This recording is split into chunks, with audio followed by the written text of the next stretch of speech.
Think about the one rule every corrections officer swears to keep, the boundary between the person holding the keys and the person in the cell. Now think about how many of them decided that rule was optional. Some made the choice for love, or what they told themselves was love. Some did it for the thrill, and a few did it right there on camera, while a colleague's radio kept crackling in the background. Today we're walking through the women who traded the badge for the bunk and the exact moment each one was caught.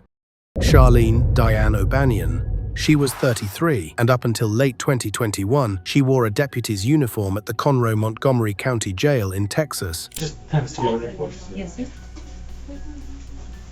Her problem was Jacob Parker, a 28-year-old inmate sitting in her jail on a felon in possession of a firearm charge, resisting arrest, and an outstanding warrant for theft of property. What cracked this one open was a phone call. We were notified of a possible improper relationship between you and Jacob Parker. So we're here for that. I just kind of wanted to talk to you about it and get your side of that story. On the 17th of December 2021, jail staff pulled a recorded line between the two of them, and the conversation left very little to the imagination. Once investigators started pulling records, they found hundreds of calls between the deputy and the inmate. Here's the thing about a county jail, though. Every single call an inmate makes gets recorded, and O'Banion knew that better than anyone. So it's wild that this is where she got tripped up. Because Parker was in her custody, the case moved out of internal affairs and into criminal court almost immediately. Once investigators sat her down, she went straight into denial. I mean,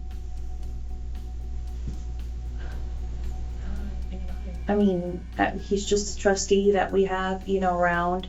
Have you talked to him on any jail phone calls or anything like that? No. Not at all? Okay. Is that cell phone number you gave me, is that a cell phone or a house number? It's a cell. Okay.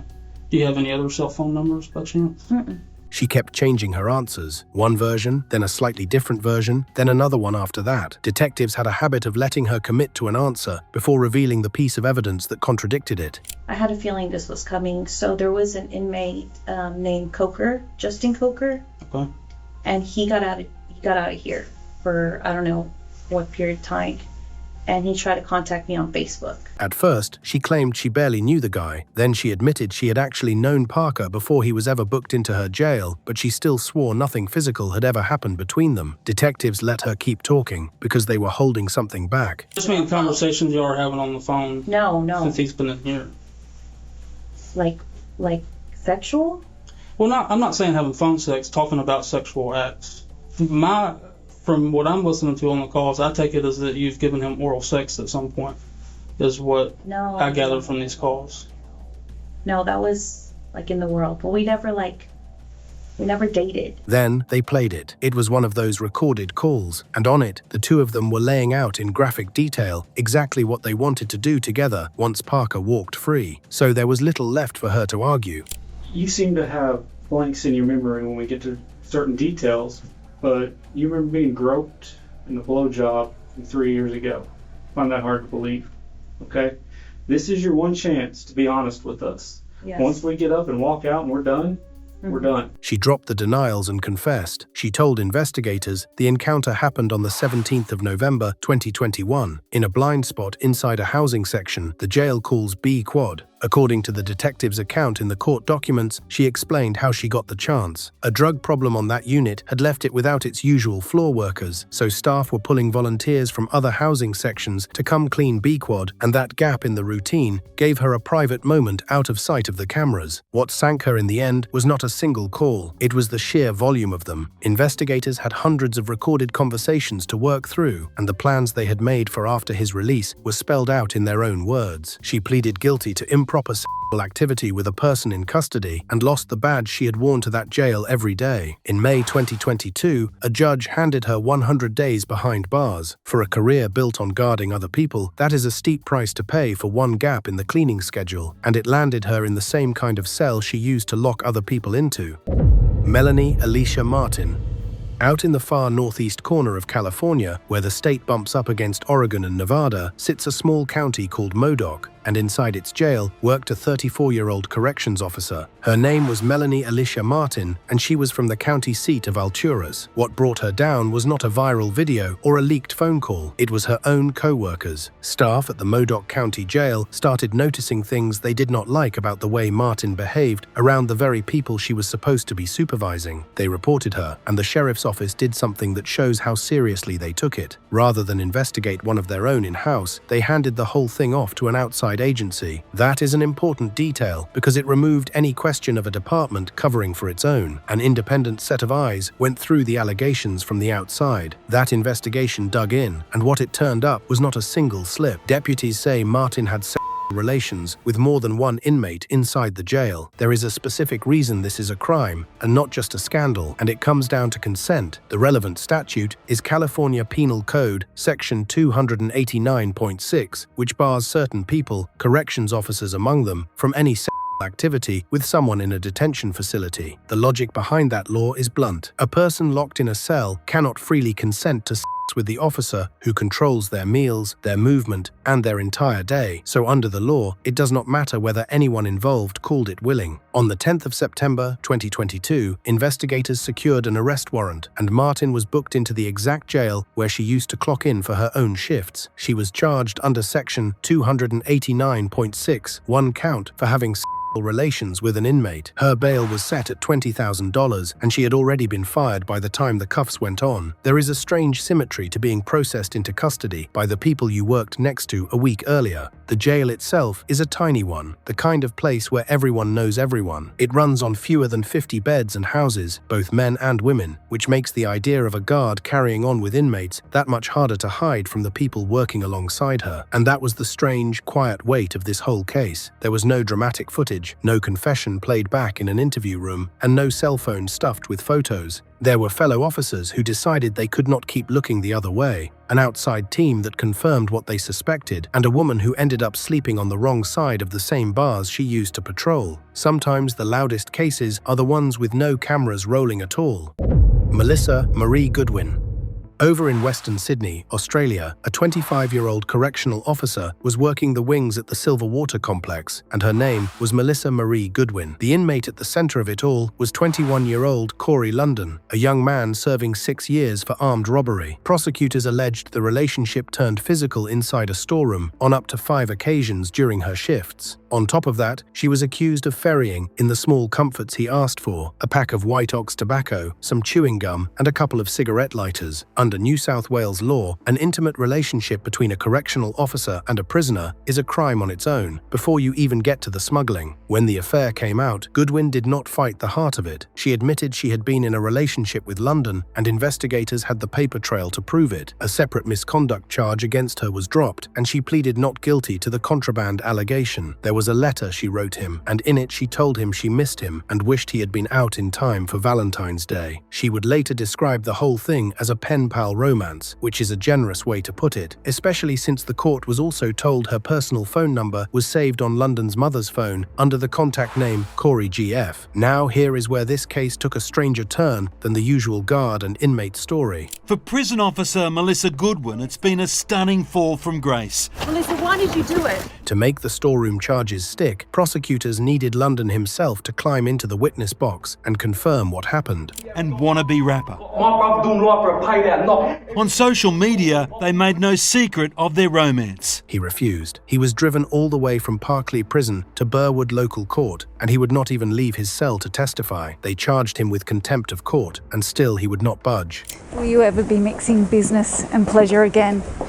Out of my face, man. The reason came out on a recorded call London made to his mother from prison, and he was livid. What set him off was learning Goodwin had also been under investigation over a second man. Until she was caught sharing secret phone calls and a love letter with armed robber Corey London. When police pressed him on why he had clammed up, London told them that a certain man would come after him, that his jaw was already broken and that he was not getting up in that courtroom. He never named the man, but you do not have to squint too hard to fill in the blank. Goodwin had also been seeing another former inmate, Caleb Valeri, after things with London ended, and Valeri was an associate of the rebels' outlaw motorcycle gang. That is not the kind of connection a scared young prisoner wants to test. Someone had already broken London's jaw behind bars, and that was enough to keep him silent. He even flip-flopped, first claiming his storeroom accusations had been lies, then turning around and insisting they were not. With their key witness gone silent, the storeroom charges did not survive. That is the quiet lesson buried in this one, that a case can be true and still collapse if the one person who can confirm it is too frightened to speak. Goodwin pleaded guilty to being in a relationship with an inmate, and the court sentenced her to 100 hours of community service. Kawana Jenkins.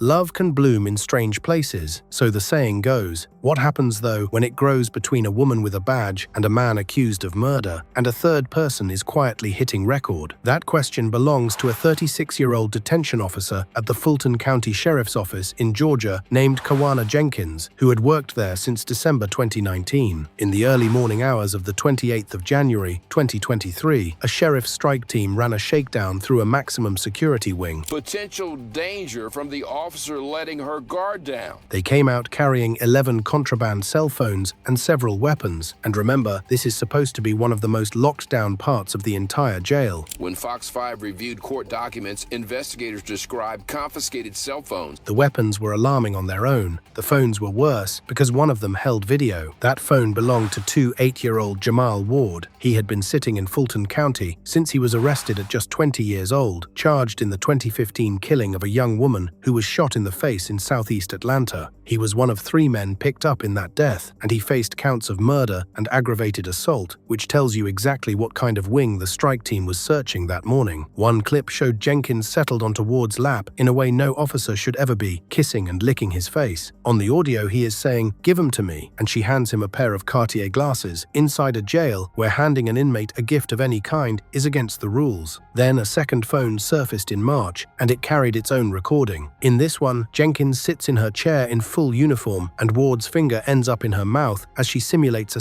act before the clip cuts out. Both videos were reportedly filmed inside Jenkins's own office. While Ward was supposed to be locked away in custody, she was fired the moment investigators confirmed she was the woman on camera. Then, in a twist that had to sting, she was booked into the very jail where she used to work, processed by people who almost certainly knew her by name. The charges stacked up in a hurry. She faced 2 counts of improper contact by an employee, 5 counts of violating her oath as a public officer, 2 counts of reckless conduct, 2 counts of cruelty to inmates, and 1 count of handing an inmate a prohibited item without authorization. Sheriff Patrick Labatt made a point of saying the actions of this one individual were not a reflection of the men and women of his office, and you can understand why he would want that on the record, because the footage was already spreading online. A judge set her bond at $135,000, and honestly, that was only the opening line of everything she now had waiting for her. She had gone from watching a man accused of murder to sharing a building with people just like him in the exact jail where her old co-workers now controlled her day.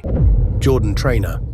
When a marriage starts to go cold, some people put in the work to fix it, and some go looking for warmth in the last place on earth they should. That second road is the one a 25-year-old officer from Normanton, Wakefield, in England, went down, and her name was Jordan Trainer.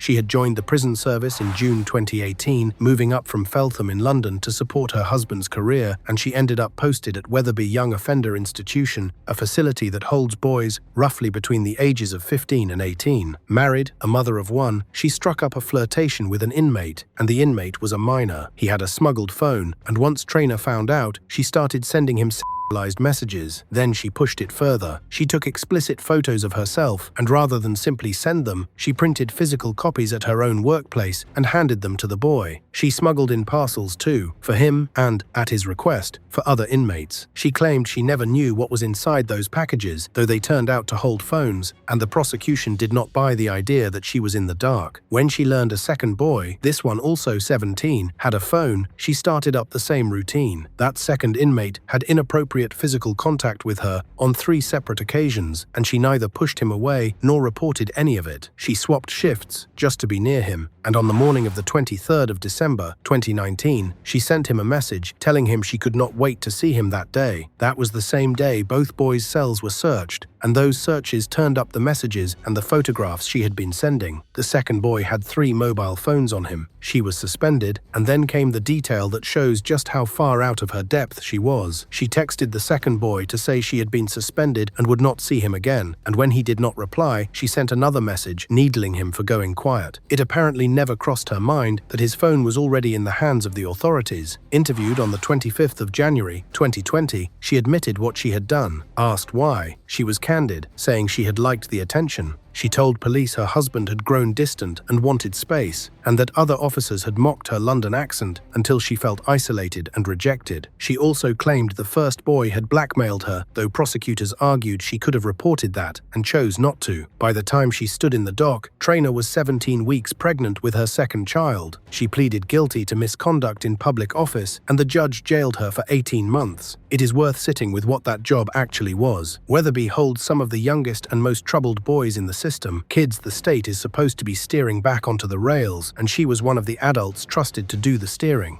Gemma Cowperthwaite. By every account she gave off, this next officer did the job right, which is exactly what makes the fall so sharp. At 26, Gemma Cowperthwaite worked at the St. Clair County Jail in Michigan, and she had a reputation as a straight arrow, the kind of officer who followed the manual to the letter. Waite's life has been flipped upside down. Not too long ago, she was on the other side of these bars as a correctional officer.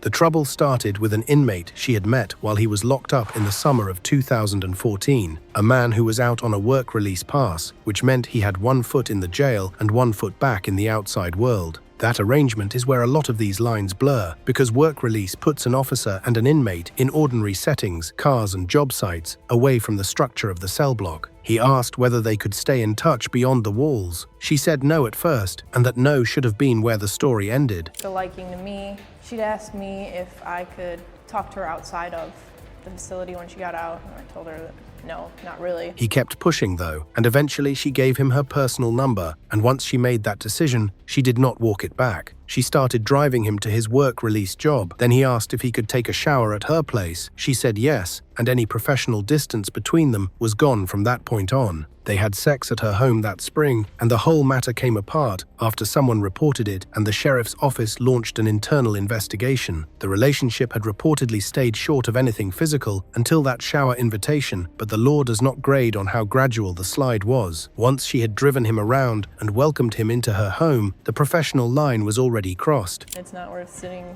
5 months in prison and having to walk into a police station as a former law enforcement officer and say, hey.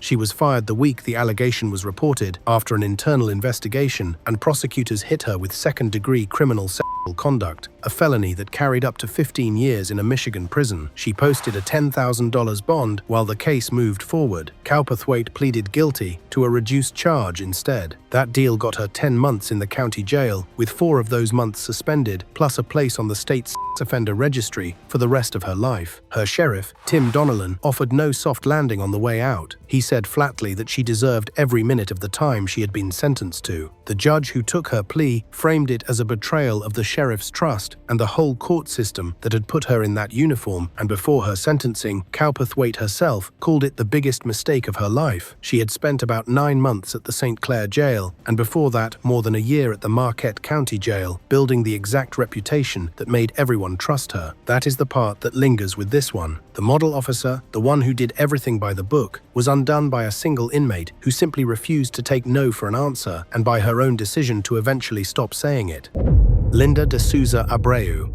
If the cases so far felt reckless, this one happened in broad daylight with an audience, and then it traveled around the entire world. Linda D'Souza Abreu was a married mother and a serving officer at HMP Wandsworth, a Category B men's prison in southwest London. Of any story to be salacious and sensational, and they sensationalize everything.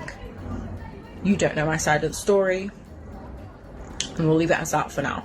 On the 27th of June, 2024, she was in full uniform, inside a cell, having sex slept with an inmate named Linton Wyrick, a burglar who was serving 4 years and 9 months. Wyrick had a pregnant girlfriend waiting on the outside, and inside that cell, a second prisoner was filming the whole encounter on a phone. Of impersonation, I thought it very important for me to address this very distasteful subject of OnlyFans creators impersonating and pretending to be me and recreating the scenario of said scandal which I am involved in. Very, very distasteful for you to monetize or advertise yourselves as me for OF content. It does interfere with my trial, but furthermore it is incredibly distasteful. Please, if you are an OF creator, refrain from tagging said prison. We all know the name of the prison. Please refrain from tagging HMP Wandsworth on your stupid videos. There are other jails in the world. You don't have to pretend to be me. The man behind the camera was so relaxed that he smoked and cracked jokes while he recorded. At one point, he announced that they had made history, and when someone tried to step into the cell, he just waved them off and kept rolling. He panned the lens around the room and called it how they roll in Wandsworth. The encounter lasted almost 5 minutes, and the judge would later describe her as an enthusiastic participant. Her prison radio, meanwhile, sat discarded nearby, crackling with messages from the colleagues she was supposed to be answering. Wandsworth is one of the largest prisons in Western Europe, an aging Victorian jail that had already been under scrutiny for security problems, so a video like this landing on social media was close to a nightmare scenario for the people running it. The clip went viral quickly, and once Wandsworth staff recognized her, the Metropolitan Police caught her at Heathrow Airport while she was trying to board a flight to Madrid with her father. She had already phoned the prison on her way there to say she was not coming back and that her husband would return her equipment. That single call, made while fleeing to catch a flight, tells you she understood exactly how bad this was. Arrested on suspicion of misconduct in public office yesterday. She's been taken into police custody. Then, details of her private life started reaching the headlines. She had appeared on television programs for swingers and kept an OnlyFans account, and when first questioned, she tried to claim she had acted under threat, fearing she would be attacked if she refused. The court found that account to be false, and it later emerged she had arranged the encounter herself, making sure she was alone on the wing and using the cellmate as a lookout. She admitted to 3 separate encounters with Wyrick and pleaded guilty to misconduct in public office. While she waited to be sentenced, she was not exactly lying low. Footage surfaced of her out at a club, propping her foot up on a table, flicking at her electronic ankle tag, and calling it very cutesy and very demure. On the 6th of January, 2025, a judge sentenced her to 15 months, half of it to be served on license. The prison governor, Andrew Davey, told the court her actions had taken less than a day to undo years of work on behalf of female staff in all male prisons. The fallout did not stop at her either. Wyrick was moved to another prison after the clip blew up, and he was later seriously hurt in an attack there, a reminder that a single reckless afternoon inside a Category B prison sends ripples in every direction. Emery Waller. Some of these women slipped after years on the job. This one barely lasted a single year before it all came apart. Emery Waller was 25 when she started as a juvenile corrections officer in Arizona in January 2019. Another corrections officer allegedly saw explicit Snapchat messages between the two and reported the officer. Her job was to help steer troubled kids back towards something better. Adobe Mountain School, the state's only secure juvenile facility, sits on the north edge of Phoenix, and the young people committed there are meant to be rehabilitated, not preyed upon by the staff. Within 12 months, she had gotten involved with an 18-year-old who had passed through that very school. He had left the facility by the time things turned physical, but he was still a parolee under the department's supervision, living in a group home and coming back into town for community service. That ongoing supervision is the whole point, because in the eyes of the law, he was still in her department's custody, and that is where the two of them had sex. The whole matter started to come apart over a co-worker's suspicion. On the 5th of January 2020, another officer accused Waller of the relationship after spotting inappropriate Snapchat messages on her phone and even photographed them for the investigators. Investigators questioned the young man, and he told them the relationship had been consensual. A search of his room and his phone turned up explicit photos and videos of Waller, and the department moved quickly once it had that. Waller did not deny the affair. What she did next, though, was almost cinematic in how desperate it was. During her own interview, she asked to use the restroom, and once she was inside, she used a hidden Apple Watch to call her roommate. She told the roommate to reach reach the young man and get him to deny everything and delete it all. It was already too late, because by then he had confessed, and her own phone told the rest of the story, loaded with explicit images that removed any doubt about what had gone on. Officials were careful to note there was no evidence anything happened while he was still inside Adobe Mountain School itself. The crime was in what came after his release, while he remained a youth committed to the department's supervision, which is exactly the boundary an officer in her position is trusted to hold. She was fired on the spot and charged with unlawful sexual conduct with a person in custody, a felony, along with a count of tampering with evidence for that restroom phone call. And with that, a corrections career she had started barely 12 months earlier was completely finished. She walked in charged with keeping young people on the right path and walked out charged with a felony for crossing the exact line she was hired to guard. The evidence against her all lived on phones, hers and his, which is a running theme in these cases. Anything typed or photographed becomes something a prosecutor can hold up in court, and the harder someone works to erase it in a panic, the more suspicious it looks. Tina Gonzalez.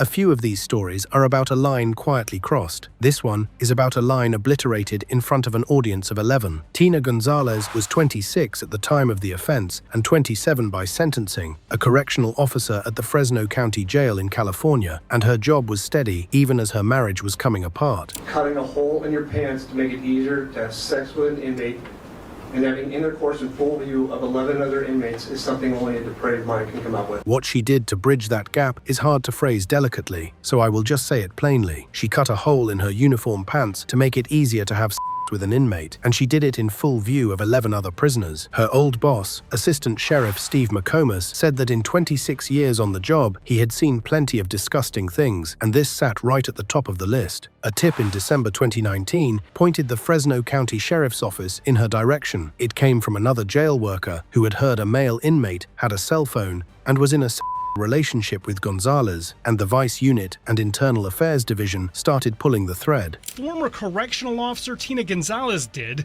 They found a cell phone hidden in the inmate's cell during a search, and everything unraveled from there. Gonzalez resigned at the end of December 2019 once detectives interviewed her, but resigning did not wipe the slate clean. Her bail was set at $21,000 when she was arrested the following year. Her attorney leaned on the failing marriage as the explanation, arguing she never meant to bring harm to anyone in the jail. That argument did not quite hold up, because even after she quit, she kept calling the inmate. The relationship, by the sheriff's account, had run for more than a year before anyone caught it, and it kept right on going after her arrest. She had explicit conversations with him and openly bragged about the very crimes that had already cost her the job, which the department pointed to as proof she felt no remorse at all. And the smuggled phone was only part of the danger. Gonzalez had also passed him razor blades, brought alcohol into the jail, and fed him sensitive information, tipping him off about when his pod was going to be searched and who was walking into it.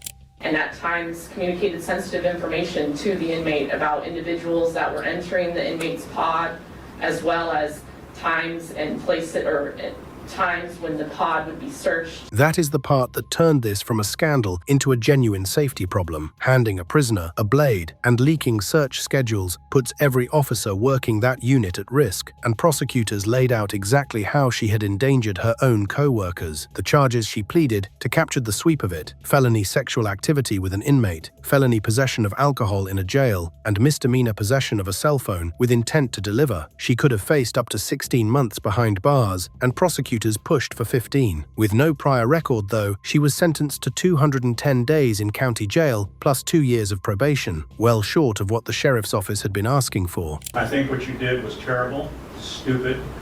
You ruined your career. You endangered your fellow officers. But I also believe that people can redeem themselves. You got the rest of your life to prove that. McComas told the court her actions were something only a depraved mind could come up with. Given that she armed a man behind bars and then boasted about it after her own arrest, that is a hard sentiment to argue against. Denise Prell. The last one carries a shadow because it happened at the one prison in America where a story almost exactly like this had already ended in a 3-week manhunt. Denise Prell was 39, a civilian tailor shop supervisor at Clinton Correctional Facility in Dannemora, New York, a maximum security prison where nobody inside is doing time for anything small. This woman who taught sewing at a state prison admits she had an affair with an inmate. The inmate she fell for was Paul Norris, a man serving a 20-year sentence on a first-degree manslaughter conviction, and by her own account, she saw him in that shop every single day. She later described the slow creep of it, saying she caught herself thinking she could be friends with this guy if only he were not locked up, that they had so much in common and got along so well. It began in May 2017 with ordinary conversation, and it escalated fast into a secret the two of them guarded closely. Would this inmate ruin your marriage? No.